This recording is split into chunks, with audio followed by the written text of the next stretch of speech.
Dans cette vidéo, nous allons montrer comment on peut dépasser le problème que pose la notion du travail par une première méthode.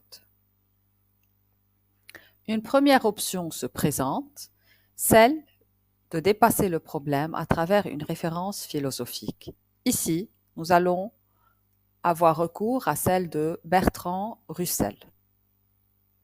Dans son œuvre L'éloge de l'oisiveté, Russell met l'accent sur l'importance de questionner les conditions du travail et la place de ce dernier dans notre vie.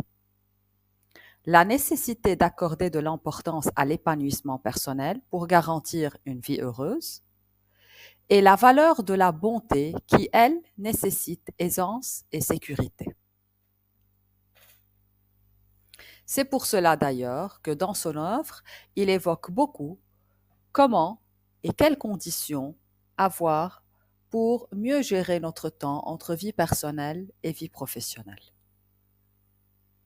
Quelle notion du programme évoque-t-on en lisant l'extrait de Russell? Le travail, le temps, le bonheur.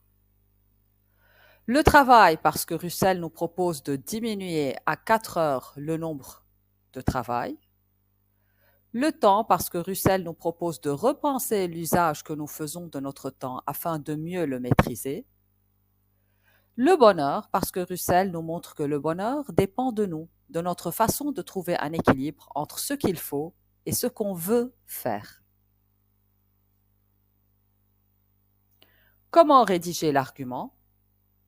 Bien sûr, en adoptant la méthode ARPC, on pourra dégager un argument qui peut être valable pour un dépassement au problème posé par la notion du travail. L'ennui n'est pas nécessairement une torture, l'obligation de travailler pour de longues heures demeure une idée mal fondée. Cependant, se passer de travail semble aussi impossible.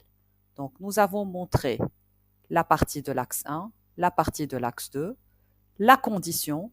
Repenser les modalités de ce dernier revient à s'accorder la condition d'activité épanouissante. À ce titre, Russell, dans son œuvre L'éloge de l'oisiveté, accorde une importance au bien-être personnel pour des sociétés bienveillantes et pacifiques. On explique davantage. Et puis, on donne l'exemple du système éducatif finlandais qui illustre bien les propos de Russell. Les élèves finlandais reçoivent peu de devoirs et passent moins d'heures en classe par rapport aux autres pays. Cela leur laisse du temps pour des activités extrascolaires, des loisirs, du repos, favorisant un équilibre de vie sain et une société moins contrariée.